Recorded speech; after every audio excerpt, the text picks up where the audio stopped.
శుక్రగ్రహము యొక్క అనుగ్రహము పొందాలి అని ఎవరికి ఉండదు చెప్పండి.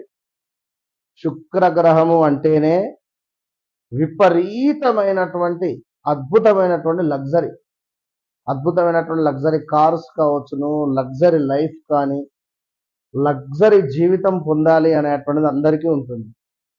సో అదే ఆలోచన 100%తో ఉండాలి.